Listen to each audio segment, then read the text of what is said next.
So my parents cut me off for supporting Donald Trump. My family disowned me. My cousins don't speak to me. I'm alone in this world, but you know what? It's cool. I'm still going to fight for what I believe in, and I'm still voting for Donald Trump on November 4th.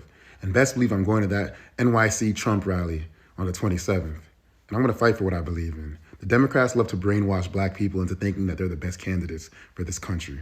But I ain't believing that shit. Make America great again. Trump, baby.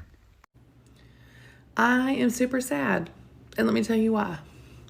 Today, someone I considered a very dear friend, someone I thought would be a lifelong friend, has decided that we cannot be friends because of my vote. To vote red, to vote conservative, to vote for Trump. She felt as though my vote was a vote against her and against women of color and not understanding the repression that they face. Here's the thing. I love this lady. I dearly love her. And I never thought that that would be her reaction. We've always had political conversations. We've talked about these things.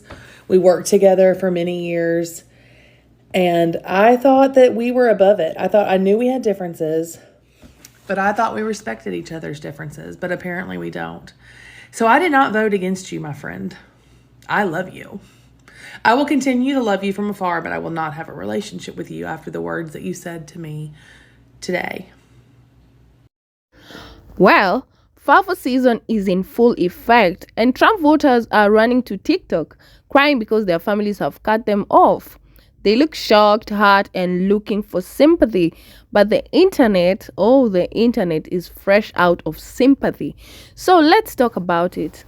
This is an open letter to MAGA, ex-friends and family members. You say that you can't understand why we won't talk to you anymore. You claim that you truly want to understand why we don't respond to your calls and texts anymore. You don't seem to understand or even care that you inflicted pain on the parts of society that aren't exactly like you. Most of us begged you not to go down that path, but you chose to do it anyway. But now you don't understand. Now you feel like that you're being victimized in some way. It's not that we hate you. We just now understand that we are grossly incompatible.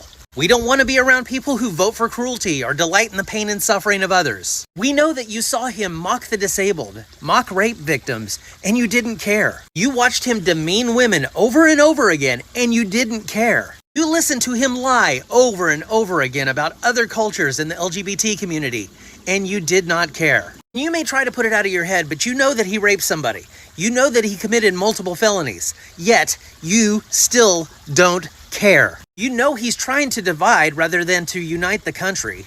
He never tried to reach across the aisle. He demonized us, called us the enemy within, and your side just openly cheered for that. I'm still mad. But what's making me happy right now is seeing the MAGA lovers lose it. They're losing it because we are taking back our friendship. And that includes family as well. Not only are they losing the emotional support system that we usually provide, but they're losing the financial support system too. Same men that voted for Trump are the same ones on the dating apps right now being like, looking for short-term fun, nothing serious, I'm not political or anything. There will be no fun for you within the foreseeable future. Within these next 4 years, not if I have anything to do with it. We don't want you. You are being cut off. You will not have access. For these next 4 years, you are going to be blue-balled. Better pick up a hobby. If you do find a woman that's interested in you, she will have no sense of self and will lack an upper lip. She'll have the engagement gums. A lot of people are explaining why they've distanced themselves from MAGA supporters. And some say it's not just about who someone voted for, it's about what that vote represents to them. And a certain user in TikTok said, it's not personal, but if someone supports a leader whose policies go against everything I believe in, I just don't feel comfortable keeping them in my life. And also another user also said, at the end of the day, people have a right to set boundaries. And if I feel like your political choices impact my community in a harmful way, that's something I can't ignore. Well, that is what a few of them had to say. Let's check this out. I'm acquaintances with quite a few Trump supporters, and I just want to tell you what I'm seeing. They're upset that people don't want to be in community with them anymore. And I'm not talking about business owners, I'm talking about everyday friendships. They're losing community. I'm consistently seeing Facebook posts and things like that where people are saying you shouldn't lose friends over political differences. This wasn't a regular election, and I don't think that a lot of people on that side realize how big this was for a lot of the people that they were in community with. The way fascism goes, and the way it's going in some places like Texas, is that eventually, as things become more illegal and things become prohibited and things like that, they are going to start incentivizing your community to turn against you. And you need to make sure that you are in community with people not only that you like, but that you trust. If I know you're voting against my right to exist, my right to have a family, my right to carry on as a human being, I don't trust you. And another thing is, you might be able to control what people do in their day-to-day life, but you can't control who people associate with. You can't make me like you. And I think that's pissing a lot of people off. My brother and his fiance uninvited me from their wedding, and now I have the wonderful pleasure of uninviting them from holiday activities because they voted for Donald Trump. I just want to know what you guys think of the whole entire situation, and if I'm being petty, if I'm being unreasonable. Just to give you guys a heads up, my brother gets free healthcare, my brother goes to school for free, and I helped him apply for all of those government programs. In addition to that, I gave my brother a free BMW SUV.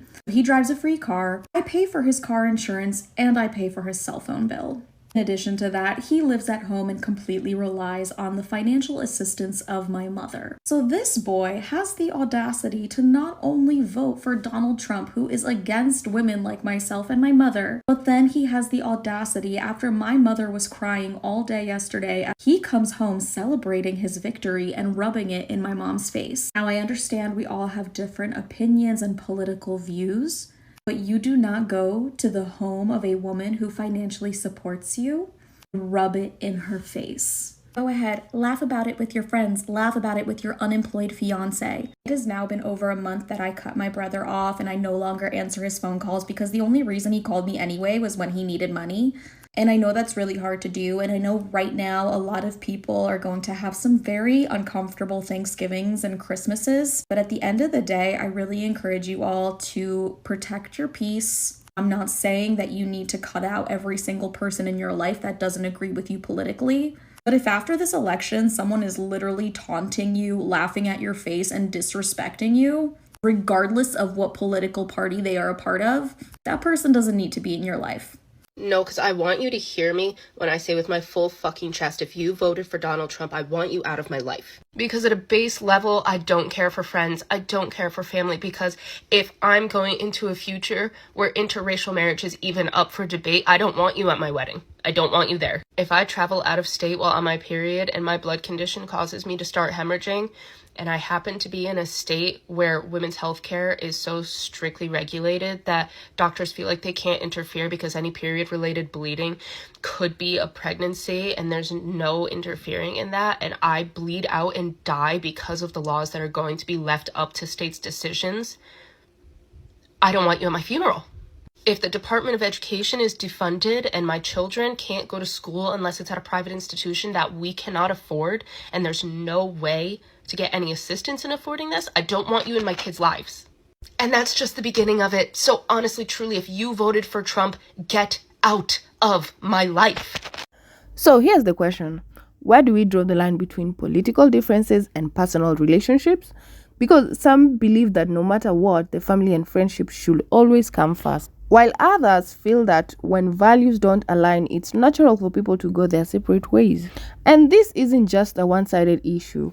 We've seen over the years, we've seen people from all political backgrounds cut ties with those who don't share their views. And actually, some have distanced themselves from woke family members, while others have cut ties with those they see as still conservative. Well, it's a growing trend and it is raising an interesting question. Are we becoming more divided than ever? So that is the question we should be asking ourselves. And at the end of the day, this is a personal decision that varies from person to person. Some will choose to stand by their families and friends no matter what, while others will choose just to move on. So what do you think? Is cutting off loved ones over politics justified? Or is it taking things too far? Let's talk about it in the comments. And guys, don't forget to like, share, and subscribe for more trending stories. See you in the next one.